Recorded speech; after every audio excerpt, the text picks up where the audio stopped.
Just like that, we back, y'all. Hey, how's it going? How's everyone doing? Welcome to my channel, Watch Your Mouth Reviews, where I'm here to give my honest review while trying to watch my mouth. Maybe, we'll see. Joining us as always is my girl, Mrs. Besh. I'll say what's up to her. Hello. Yes, make sure you guys subscribe to both channels. Her information is in my description box. Any reviews or recaps that I don't do on my channel, 9 out of 10 we do on her channel, just like it is basketball wise, Real Housewives of Beverly Hills, we have Real Housewives of New Jersey. All of those shows are on her channel. So if you can't find them here, they're over there. Go ahead and go check out my girl's channel and subscribe to her. Y'all make sure y'all show her some love from the Watch Your Mouth Reviews. All right. So if you guys read the caption, this is Love and Marriage Huntsville, Season 8, Episode 10. This was definitely a filler episode. If I ain't never seen a filler episode in all of my life, this is true definition because they ain't talking about nothing on this episode. But that's okay. We'll make it as entertaining as we possibly can for y'all. So to open it up and then start it off, we see Nell Fletcher. She is going to see Mr. Chris Fletcher at his brokerage firm. And she is talking to him about, circumstances of what she's dealing with. And when he talks to her, he says, well, hey, Sonny and Moses approached me about looking at a property. And Nell turned her head to the side like, oh, are you really about to do this? And he goes, well, I'm a broker. Why wouldn't I not do that? She goes, I don't know. You need to talk to Destiny first. And I was like, why do we need to talk to Destiny? For what? Destiny not stopping no coins over here in my pocket. I ain't talking to Destiny about nothing. Oh well, Sonny and Moses want to look at a house. I am a broker. That is my commission. This is how I eat. We showing Sonny and Moses a house. He didn't say it like that, but that's how I would have said it if I was Chris Fletcher. He did it a very nice way. I'd have said, Destiny don't pay nothing at our house, so oh well. She's just going to be in her feelings. So Nell then shifts the conversation to say that she needs them to have another sit down with their kids. They are driving her crazy because they seem like they all are having their hands out asking for money. And Nell is like, look, they are draining me. Like, have you not noticed that I've been different? And he goes, of course I've noticed. But for me, when he said that, this seems like this is something that has been a continuous thing. She'll try to put her foot down, then one kid asks for money, then they all come running. That's how I felt that was going. Mrs. Best, how did you feel about that conversation? Um, I don't know.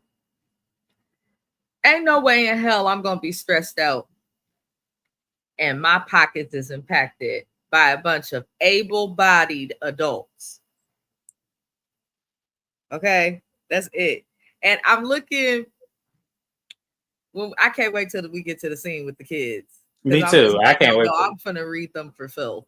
Please do. This is why you here. Please, somebody needs to do it because I don't want to do it. I feel like I'm gonna read. I'm just telling you because them kids, oh my lord. But that was pretty much it. We did continue on in the next scene with Fletcher. He is going to one of Martell's properties. And he's going to show Sonny and Moses this property. And when he gets there, Martell opens up the door or comes to the door and says, hey, so who's looking at this house? And at first, Fletcher didn't want to tell him who it was. He was like just kind of skating around the answer. He goes, well, no, there's some people out of town. I don't know if this will be their forever home or if this is an investment property for them. But, they're coming to look for. He goes, well, where are they from? He goes, well, they're from St. Louis. And Martell's kind of putting two and two together. He goes, "Is this Sonny and Moses?" And he goes, "Yeah, I met them at the party, and they were interested in looking at some properties." He goes, "Oh, did you talk to Destiny?" And I'm like, "Fuck, we need to talk to Destiny for." Is Destiny a local clerk at the county's office? Does she? Show driver's licenses. What do we need to talk to Destiny for again? This is business. I'm so confused. Like, Mrs. Best, please chime in. Why do they need to talk to Destiny again for showing Sonny and Moses' property? Because I'm not getting this. Because it was Nell at first, and now here come Martell talking about, did you talk to Destiny? Talk Destiny about Sonny and Moses. Like, yeah, I'm built differently. When it comes to business and when it comes to money, that ain't my problem. I'm not married to neither one of them. I'm not married to Destiny. If I need to show them house to get my commission check, and if they got the credit to get this house, oh well. I just felt like, why is everyone trying to see if someone checked on Destiny to see if she would be okay with this? Because even if she wasn't okay, what does that do? So you're not gonna sell them the house? Is that what we are to believe? Hi, HK underscore X. Thank you for coming through. We appreciate you. Yes, and oh, child, this episode was something else. So Sonny and Moses get there, and when Sonny walked through the door, y'all, she had on some shorts, like it was like cut up shorts, some very ankle high pink boots, or not above the no the what is those called, thigh high boots, whatever those are called. Um, a, like a cut up blouse that had like a pink sleeve and then a burgundy sleeve on this side, and I'm like, okay, we need to get you a stylist, baby. I thought the hair was just contentious. It's now this outfit too. What do we do? And then you got a man that actually dresses decent. No, Sonny, this is not what we do over here. You need to get your stylist. Now you was a producer. I'm sure you've had to tell some of the cast members, hell no, you need to go and change kind of situation. No, come on. I don't even think the cast like Destiny. Well, here's my thing. I don't think they do either, but a lot of them are taking the stance of being on her side with the situation until this episode. It wasn't until this episode where I think some of the cast members were kind of seeing it as, okay, well, his story, and which we'll get to in a minute, but I think that it was probably his story that made the cast kind of shift where how they fell or where they landed with Sunny and Moses versus it being Destiny. Like, why are they so concerned all of a sudden? Well, to me, you know what, honestly, as I'm thinking about it now, HK underscore X, I think they're more concerned with it being that, oh, well, we don't want her to think we're choosing a side, which once again, this is business. I could see if this was an event or something that y'all invited them to where it was more personal. But they're trying to buy a house, and that's easy commission because 9 out of 10, if they do buy the house, it's going to be under either one of the realtors on the show. So that brings in more money for them. So it was stupid. I wouldn't care about Destiny. I wouldn't. I wouldn't be like, oh well, look, they wanted a house. I can't tell them where they can live and where they cannot live. I'm gonna get my money. Point blank. Period. Like I don't understand this. So they're going through the house and they're talking with Martell and Chris Fletcher. And when they're talking to Martell and Chris Fletcher, they were like, look, we want to, we're expanding our family. We're thinking about having kids. And it kind of she kind of said it in a way where it sounded like she was already pregnant, but she goes, no, I'm not pregnant. We just did our second round of IVF. And they're like, "Oh, okay. Well, they like congratulations." So they're not really feeling the house as they look through it because the house did look very cookie cutter. It looks very simple, and to me, I kind of felt like though, like especially not so much um Moses, but Sunny kind of gave me. She likes a Grand Marnier kind of, very wine bottle esque shaped house. She don't want no cookie cutter. She doesn't give me cookie cutter. So they, were Martell wants to know kind of the story, which they're going to get into the story all through this episode, and it's driving me crazy because we didn't heard this song and dance 100 times. I don't know what more of the story is going to be apparent.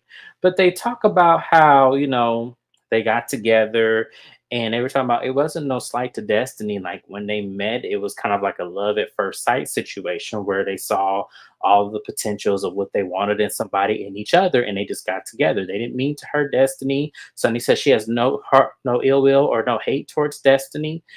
She just hopes that they can get to a place where they can be cordial in a mutual space. Because it sounds like Sunny and Moses got the okay to be on the show at this point because now they have to kind of film and do this. So we'll see how this ends up. But they aren't really filming the house, so we'll see what goes on in there later on House Adventure. Mrs. Best, if you're still there, let me know how you feel about this scene. I listen. Ain't no way in hell that girl want no wine like bougie house when she got a cheap Milky Way weave yaki with her forehead showing and some goddamn hot pink leg warmers on with some torn, I don't know what to call them. They wasn't shorts, they wasn't capris, it wasn't pants, it wasn't skinny jeans. The girl, listen, you gave her too much credit. Um, I don't know. This couple is not as interesting as they thought it would be. At the end of the day, these people are married, and eventually Destiny gonna have to shut up about, the I had him first and she wouldn't have. Eventually, the time that these people are together is gonna outlast the time that Destiny and Moses was together at some point. So it's like gonna become less interesting. I just wish they stopped pushing the narrative. And why did Chris Fletcher show them that little ass house? I didn't understand it. I feel like I being on the show and with the fact that he has companies and can afford a little something more and how much further money goes in Huntsville, I just felt like they could have showed them something a little I better, or at least with a fence. That's all. I feel like for me, when I was watching them look at this house and when she was talking about these rooms are small, this is too small. That's why I said she looks like she wants like this kind of like a Melody Hope kind of house, Bush or Melody Hope. Oops, sorry, Melody Rogers kind of house. And I just don't think I don't know if she has that kind of I don't know what she does for a living. I don't know. I know she was a producer, but I don't know if she still is one. I don't know. But she just gives me like it was too small. I feel like it was a 3 bedroom, 2 bathroom. I feel like there was no real room in that home. Like, and that's a house for like me, single people like me. That's what that house was. That house wasn't even, you know, up to par. But once again, we were talking about a house Martell's building, and yet it still has not been confirmed if he now has the builder's license. I'm just gonna give him the benefit of the doubt. Y'all, Martell got that business license. He know he do. He got that business license. Now he trying to build these houses. I'm just gonna be nice. Because if you ain't got nothing nice to say, don't say nothing at all. That's what they say, right? That's how I'm gonna move. So y'all moving on. Martell then goes to see Stormy at her warehouse, and they begin catching up. And one of the things that she points out to him is she goes, "Why didn't you come through at the lovers and friends gala that she was having?" And he goes, "Look, you just gonna have to, you know, excuse my, body now because it's not what it used to be."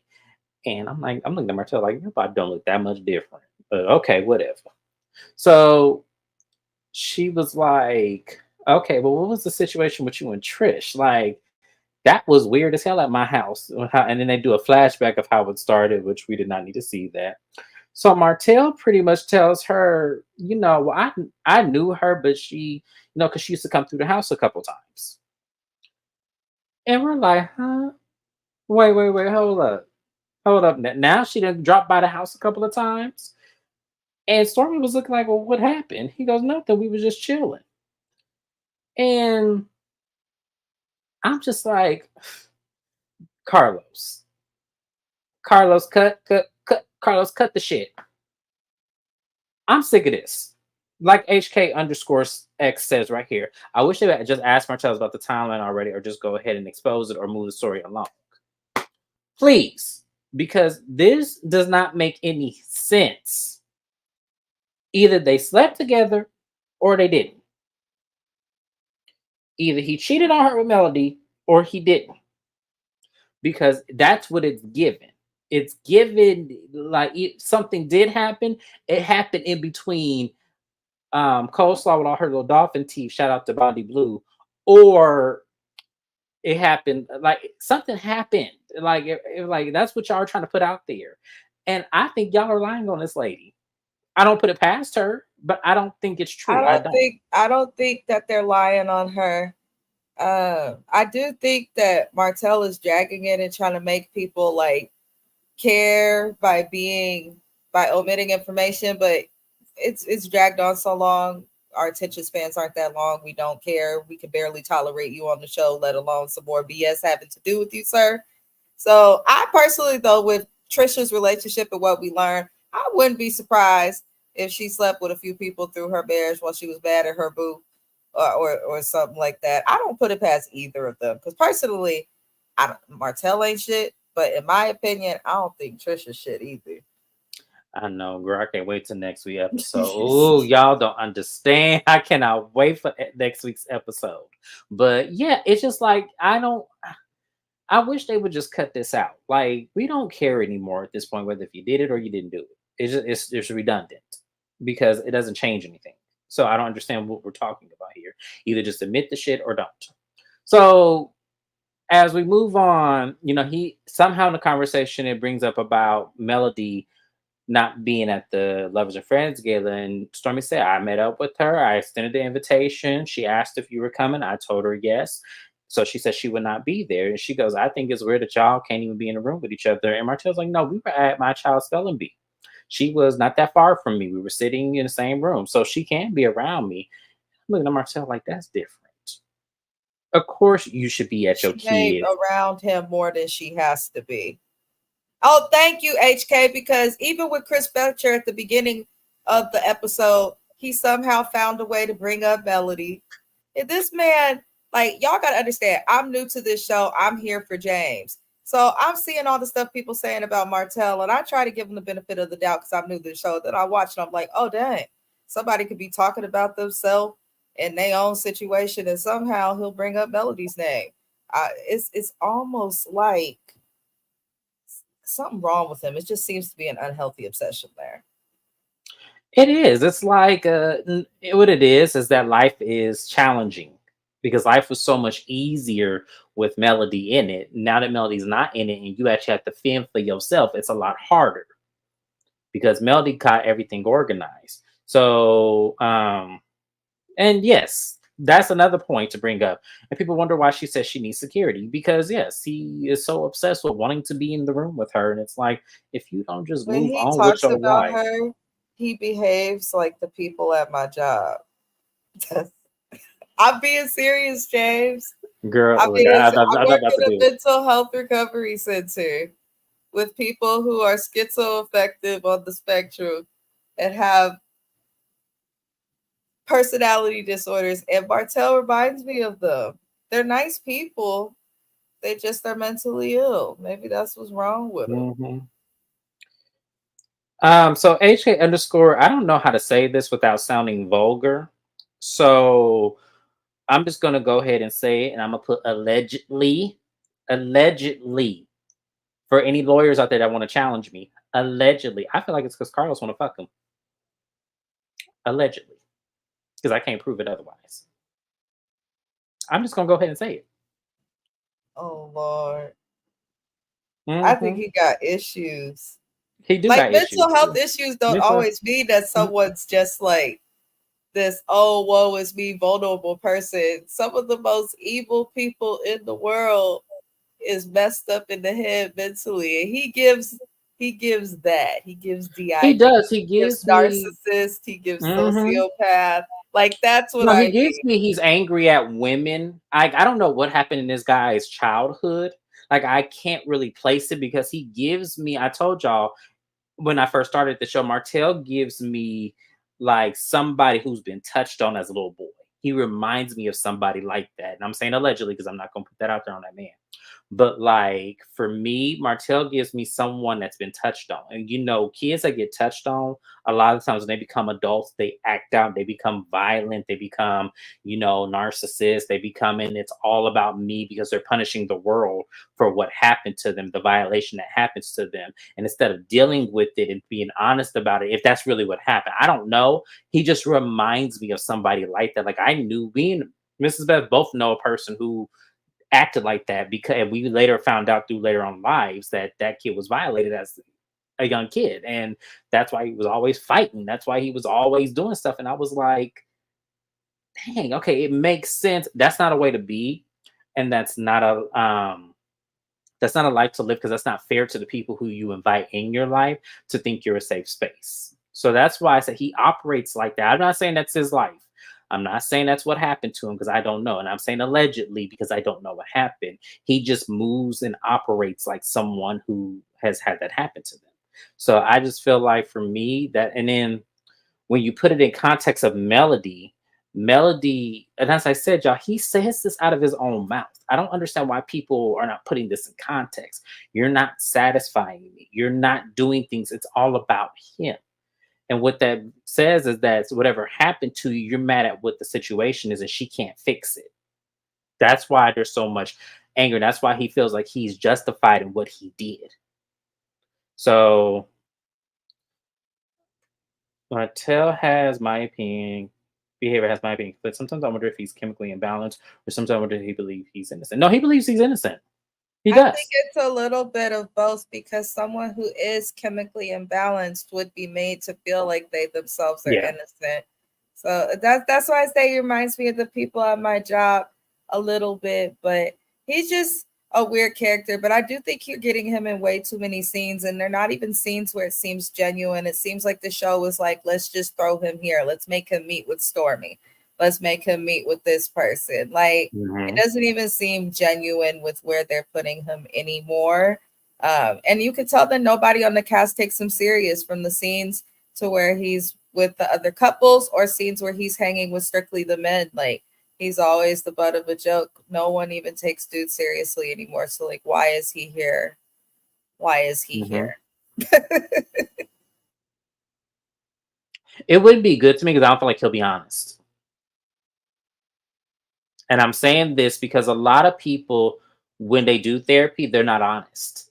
They tell the therapist the middle and not the beginning. And if you're a real therapist, Or they tell us what they think we want to hear. And hmm, it's like, you're not here to impress the counselor. You're here to address and figure out yourself. But all people do absolutely. that in therapy, All like at the mhm. beginning. It's so normal. All people do it. It took me because I've been in therapy since I was 17. It took me to, I think I was around 19 or 20. I actually had a therapist drag things out of me, like in such a smooth way to where I didn't realize I was like exploding all of what I was feeling in that moment. It was having a real, genuine, beneficial moment. So to me, when I think of someone having a therapy scene on TV, I don't feel like they're being honest. I don't. I don't feel like a lot of them are being honest. I feel like a lot of them only, like Mrs. Best said, show you what you want, what they want you to see, and then it being a beneficial thing because a lot of people fear that therapists are going to judge you and think you're crazy, and then write you, a recommendation to go to an insane asylum or something. I think a lot of people fear that naturally, and a lot of them don't have that power to do so. Now, they can recommend it and actually have a wellness check on you, but that has to go through many sessions too. That's not just a one session. Oh my God, he's an endangered to society. That has to be a lot of evaluations. And sometimes they actually get more than one therapist to evaluate you if it has to go that far. So I don't know why people have such bad connotations on therapy, but I don't believe he'll be honest. I don't. That's my opinion. So moving on from this, well, hold on, I won't cover one more thing. Stormy then says, "Oh, when he mentions his mugshot, she goes, "Oh, I just want to let you know I was arrested for the same thing, harassing communication and disorderly conduct." And Marcel's like, "You see how easy it is? You see how easy that was? Like people could just do that." And I just said, "I don't know about Stormy's situation, Martell, but you actually did what was told that you done. So, you know." Yeah, it's really not. I'm just saying for me, like those y'all are not equally yoked in this. Please don't do that again on TV because that was really ridiculous that you did that. You shouldn't have did what you did. And maybe to some degree, Stormy should have did what she did. But at the same time, don't act like y'all situation, someone was just playing on y'all names and y'all freedom like that when you actually did what it was alleged that you did. There's court evidence, there's actually a conviction that actually happened. So I don't want to hear that. That was crazy that he even said that. Maybe it was because at that time it wasn't proven conviction, but by now it has been. So that's even crazy that you even said that and we have to relive this. So anything else you want to add from this scene, Mrs. Best, before I move on? No, I agree with most of what you said. I can't stand myself, but I can't help but laugh. Damn.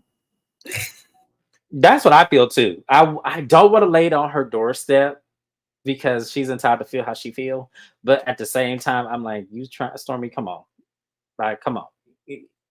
The ain't no district attorney's office gonna waste their time like this. Y'all act like district attorney people really be scattered and think they can just trump up charges on people, and then it doesn't have to be proven in court, and you automatically go to jail. That is not how that works. So y'all need to stop playing with people's time. But yes, we're gonna go ahead and move on from this. And next scene, we have this cute little dinner scene with some people who I forgot were even on the show. We have Maurice and Right. Kimmy. Oh my God. As soon as they came on the screen, I said, if James don't bring that up, I'm going to get him. Hi, Shayna. Hi, I Shayna. swear to God. I was like, oh, look. Kimmy and Maurice. I done damn near forgot his name. I forgot who they were. I said, "Oh, blast from the past." Not really, but oh wow, we're seeing Maurice and Kimmy. We ain't seen them in like 3 or 4 episodes.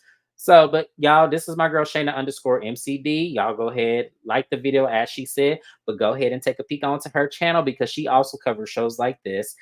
Great content. We've actually collabed with her. Love her to death already. That's like one of my newest best friends. So love me some Shayna, y'all. Y'all make sure y'all check her out now. But directly from there, they're meeting up with Moses and Sonny, or Sonny and Moses. Let me say the rhythm again. Sonny and Moses. Y'all, when Sonny walked up in there, she had this white dress on with this very hot leather cupped situation here. And She just cannot dress. I'm like, Sonny. She just cannot dress. And the thing of it is, I have a friend that can't dress, and that's okay. We still gonna love on them. We still gonna root them on. But with the forehead and the yaki and the weave and the separating hair, I really need for her to utilize her new husband's money and hire a stylist. I'm available. That's all I'm saying. Honey, I am too, baby. If you need me to help, like, girl, you could have went on Shein and got you some shit. I don't understand. I don't understand. Like, and I guess you love your people regardless, because Moses is not a bad dresser. He's not. It's very put together well. Sunny, on the other hand, I don't know what the hell that was, but I'm just like, okay, Sunny, don't do this no more, please, for the sake of us. We don't want to laugh at Wait, you. he must really love her. I'm trying to tell y'all, this is real love. Oh, Jesus. This is real love because there's nothing that Sunny has wore this entire season where I'm just like, yeah, Sonny, you did that, girl. You did you did what needed to be done. It's like, no, the hair is like very thirsty and needs a hot oil treatment and a straightening comb. And then the jackets, the overdressed size clothes, it's like, no, it's not flattering. It's like, come on, get it together. Because for the most part, these women can dress. For the most part, a lot of them can. I don't know if I'm gonna really drag Kimmy into this. I'm not really a fan of what she has on a lot of the time, but for as far as Melody, Tisha, I'm not gonna throw Stormy in there. I'm not gonna throw Nell. Okay, maybe just Stormy and Tisha. Mel and Tisha for the most part can dress, but everybody else aren't bad. But this is toe up. So they start talking, and they are, Kimmy wants to give, because she's torn. She's torn on getting to know them better and having the loyalty to Destiny. It's very weird and very strange, but whatever. But Kimmy made a valid point to say that when she was going through cancer, Sunny was one of those people that actually reached out to her and consistently kept in contact to make sure she was okay. So she feels like because of that moment where not very many people were reaching out to her, with the exception of Sunny, she kind of felt like she owed her at least this cordial, I don't want to call it a friendship, but I guess somewhat of loyalty to Sunny. So they begin talking, and like I said, this conversation was so weird because I'm tired of hearing this story. I'm tired of hearing this, like, we met, it wasn't with Destiny and everything. So I'm just gonna cut to the part where they talk about where they're from. Like, I'm tired of hearing that Hear the story. same story for 10 Every time. fucking episodes. Okay. They're together. We get it. Right. Like, Shit. So yeah, so then they start talking about the whole, growing up in, they said North St. Louis. We hear a little bit more about Moses' side. We understand that he has been locked up for a total of 15 years. And I'm just like, well, damn, how old are you? Because shit, that's a long time to be locked up. So he says that the last time he was locked up, it was actually during the pandemic, where he actually lost his grandmother, his brother, and his sister. And it was really sad to hear all of that. We understand he was a homeowner by the time he was 19 because his grandmother actually left him the house. So he's been buying property ever since, but he couldn't leave the streets alone, which, in all fairness, that's a lot of black men stories. With the story he was telling, I knew a lot of men like him growing up, where they did what they were supposed to do, but they could not leave the streets alone, which is a whole nother conversation for a whole nother show. I will definitely organize that at some point, but they just can't leave. It's the loyalty of the brotherhood. It's really, realistically, that's what that is. They don't want to look like something in front of the friends they grew up with who haven't quite made it in the same way. So they'll stay in the streets and do stupid shit with their friends, knowing that they have families to provide for and things like that. So it's very, very common story you hear, which I want black men to change this narrative. I do. Hey, look, you are not a simp if you got a Monday through Friday. You are not a simp if you got a business and you trying to provide and you can't hang out with your friends anymore. You are not none of that. I don't know why we have that in our catalog as black men need to be in the streets. We don't. We really don't. We need to be at home. We need to be loving our children. We need to be loving the people who we choose to be in relationships and marriages with. We need to be at home and we need to make sure that the next generation has money to come up. And sometimes we need to get out of those environments that causes us to get in trouble. That's all I'm gonna say. But I'm a big up Moses for recognizing that. And if that is to Sonny's doing, then great. I'm happy that he finally found something or someone that would get him out of that, perfect, charisma of wanting to be in those streets. And that's pretty much what he said in a cut and dry way. Sonny says that she understands the struggle because her family's from the same neighborhood, which is how they connected. And I'm like, I don't want to hear this shit no more, Sonny. Stop saying this because this does not look right. You're finna make me feel like Destiny's point was right.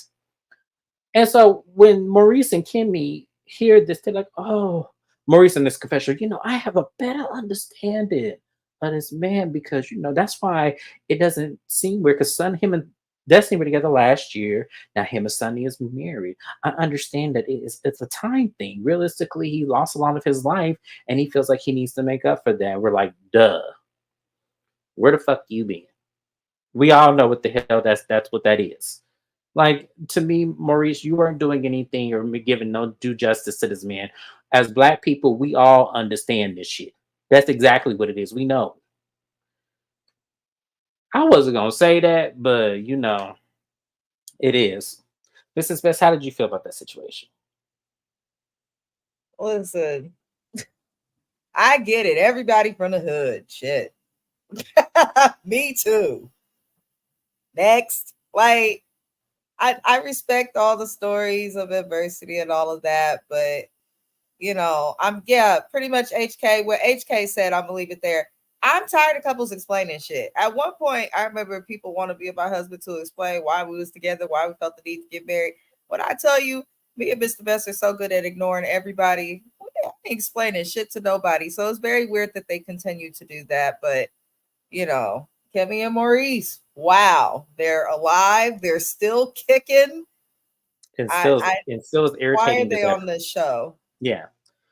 Why are Because they to on this me, that show? didn't, as I said, what Maurice was trying to justify in his confessional, it's like we all understand this. We're black as well. We all understand this story. We all know this story. We all know somebody in this situation, and very few of them get out of this situation, meaning them a Sonny.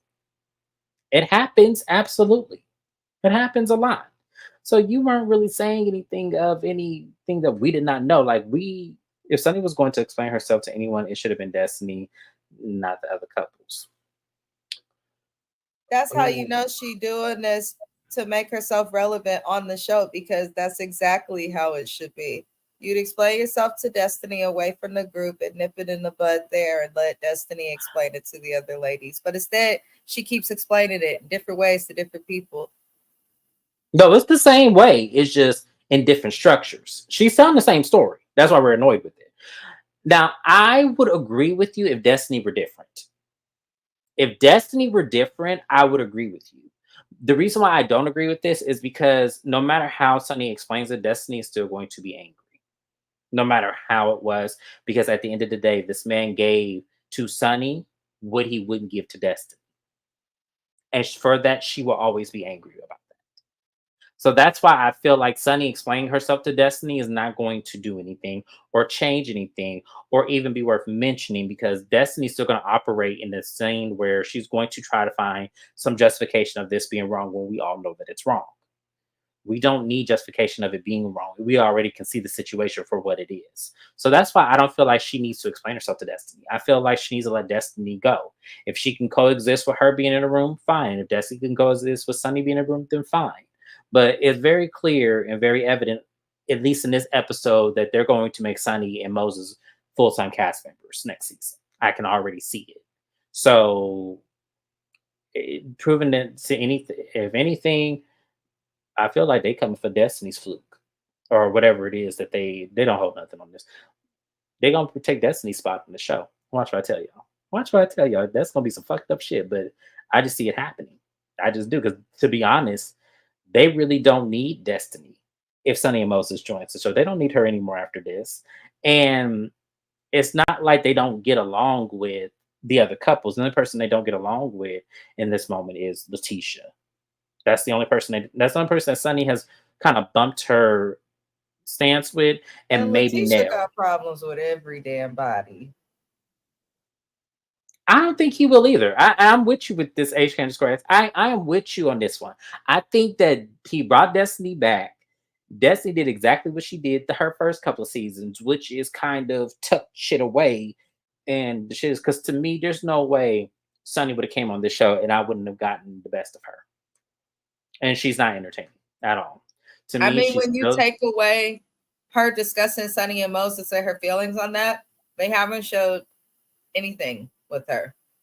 Not a business venture, not what she's doing in her current life, not her trying to date new people. They've shown nothing but this woman on camera discussing her ex and his new wife. well, we did see some candles last episode. Shut up, James. So, anyways, moving on from there, we did have this scene with Chris and Nell and their kids, and Mrs. Best is gonna go in. So I'm gonna go ahead and explain the situation, and I'm gonna give Mrs. Best her moment to shine on my channel as she always does. So Nell is cooking dinner. She's making some lasagna. She got some chicken from Popeyes and already put it on the platter. So now she over here, making some lasagna. Stop laughing. I'm serious. So she's trying to make some lasagna, and the kids come over.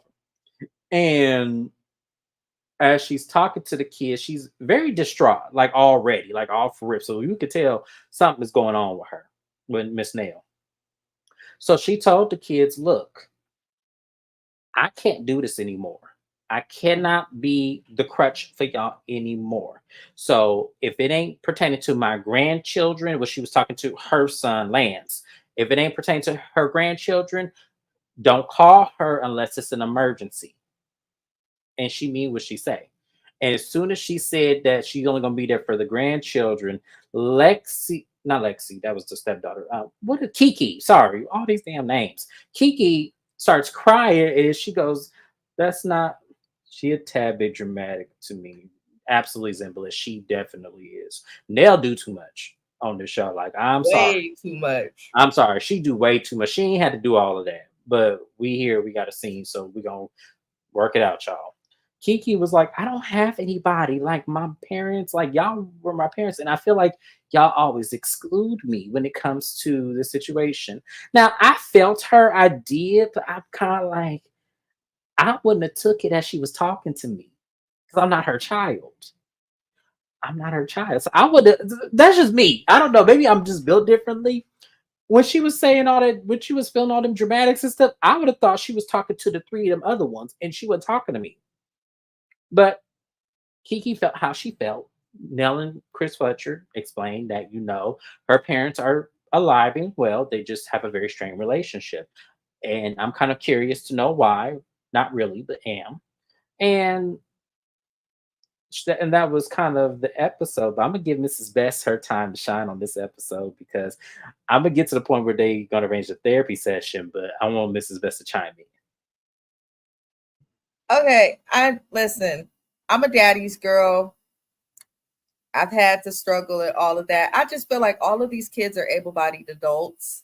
So why are you asking your parents for money all the time? Like personally, even when I was younger, I have the dad that will, if I say, Daddy, I can't pay rent, my dad will literally come pay my rent, no questions asked, and he'll do it quickly. Like my dad will do that for me.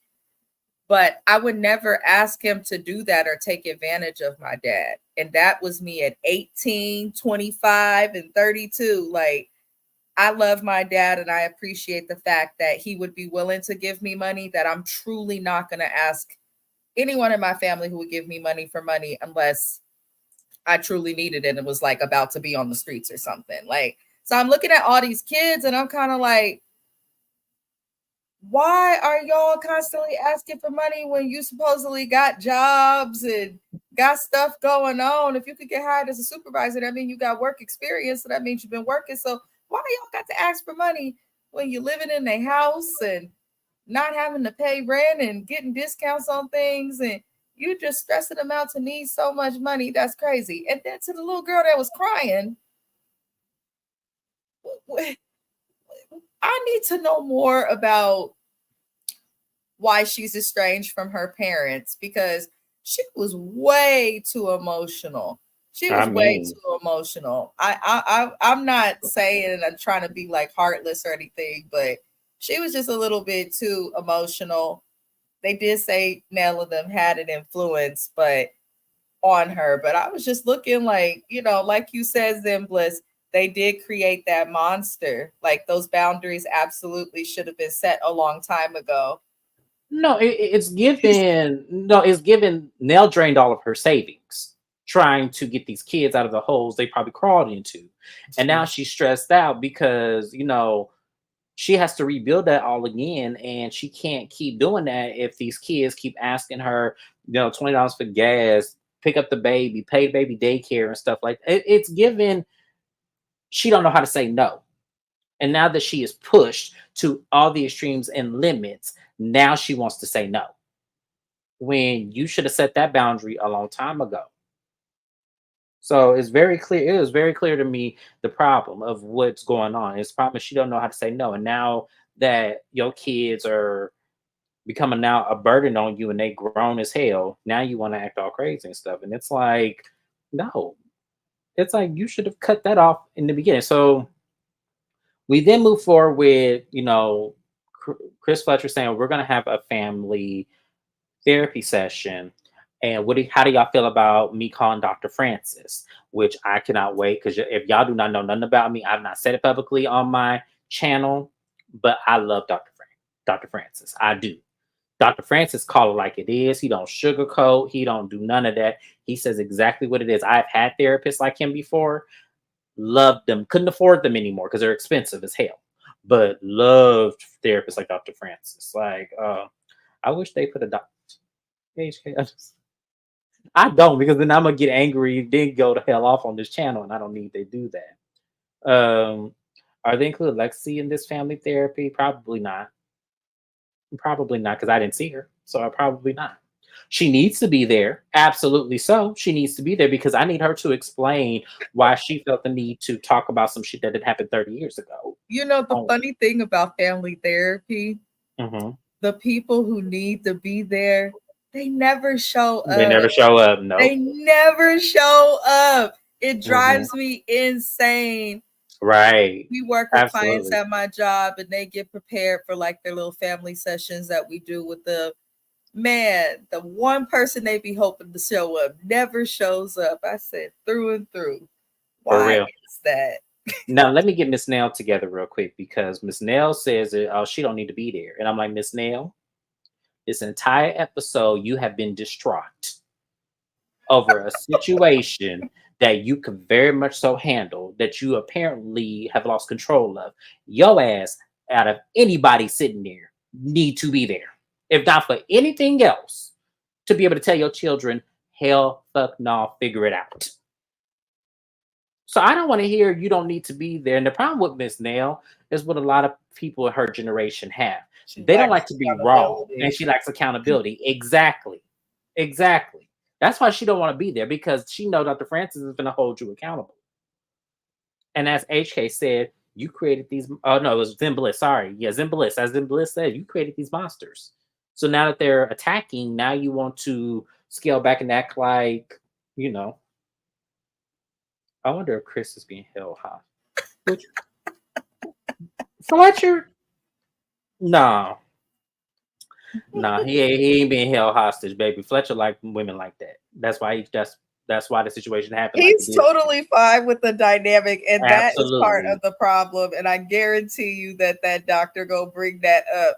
Mm-hmm. He will allow all the mess and dysfunction to go on, and then he gonna stand there and look confused. But then at the end of it, he probably gonna say something to make it seem like he was just contributed and handled shit. No, he didn't do nothing. Because why hasn't Chris spoken on Lexi or wanting to go to? Like we said, HK, parents in that generation of time don't want to be held accountable. They don't. They don't want to. They all they want to hear is you was a good parent. You provided for me. You did all of what you're supposed to do. When you had the extra, yes, you did it. But they don't want to talk about how there was no structure. They don't want to talk about how there was realistically no understanding of my timing, because I grew up in a different time, and I've had this and I've had this issue. Because when they all, because all they're gonna say is, well, when I was going through that, I had no problem. I ain't had no problem getting no job. I didn't have no problem dealing with what you did. Why is it so hard for you? And that's what we're talking about. That's why it is what it is. And until we reach common ground, we're always going to be like this, unfortunately. He doesn't seem to express his interest in wanting a relationship, where that's what I see. Um, but he wants to go with the other kids. I think because the other kids are open to it. I think if Lexi were open to it, and as I said, he hasn't created that space, because I guarantee what I just said is how parents act. Like, it is what it is. That's how our parents act. They act like they're so perfect, and when we start to hold them accountable for situations, then it goes all haywire, and then they start getting all defensive. It's ridiculous. I was just saying that earlier today. Is definitely an issue with that gender. It is. It really is. And I don't think, and then we can see by the preview of next week's episode, Nell's not ready for this. She's not. Because once again, they don't understand that accountability does not mean you're in trouble or that you were bad or you did wrong. Accountability is not like that. Like, I don't understand what that generation and being held accountable and why they look at it in such a negative connotation. I don't know why. Like, I think we need to start having those conversations of why they feel that way, because it's so crazy to me. When I'm held accountable, I don't take it as something I did wrong. I take it as something that was teachable and me not knowing better in that moment. But as I said, I've been through over 17 years of therapy. So overall, I still got a lot further to go, but I'm better than where I was. I'm gonna say it like that. So other than that, y'all, that was pretty much it. But I am excited for next week's episode, because finally Trisha's husband is coming on the show. I've been saying this for a couple of weeks now, that he's supposed to be making an appearance, and he finally is. And I cannot wait. I can't wait. I can't wait, because I think I'm going to get the answer of what I've been waiting for this entire time. And I'm just saying, y'all, I feel bad for Trisha next week's episode if it's anything like how I think it's going to be, because she's gonna get read down on my channel. Mrs. Vez, anything you want to add? Ooh, that's a word right there. My computer was tripping. Apologies. No, I just want to get to next week's episode. Me too. The Zimbliss, that's, you said it. You said it. That is the problem. They never stop seeing you being their child. And when you adult and you adult differently, that's when it becomes a confliction, because then you start to realize things that was missing and certain guidances that you experienced that they did not give you. I see exactly what you're saying. And yes, absolutely right. Absolutely right. So, oh yeah, that was a lot deeper than I thought it was going to be on this recap. Shout out to Zen Bliss. Shout out to HA_X. I know Shayna was in here once again. Subscribe to my girl's channel. Y'all share the video, especially if you enjoy yourself here on your Watch Your Mouth Reviews channel. We try to make it fun and, you know, great and just relaxing on this environment, but we do get into some serious conversations, and our perspectives is just the life we live. That's just how we do it here. But thank you guys for coming through. I appreciate you, especially if you had a good time. Like the video because it gets me seen in this YouTube universe that is so huge with everyone doing reviews and recaps and everything. So thank you guys once again for being here. I appreciate everyone for being here today. The next recap I have will be Real Housewives of Dubai. And then after that, I'm still picking a Family Empire Houston. It's going a little slow, y'all. How do y'all feel about that show? Do y'all think I should keep recapping it, or should I hold on to it? I want to hold on to it because I love the concept of it, but they are a little slow, so I'm trying to make it as fun as possible. So, but y'all let me know how you feel. Thank you guys once again. Thank you, Mrs. Best, for being here. Make sure you guys subscribe to her channel, and I will see you guys on my next recap. Bye.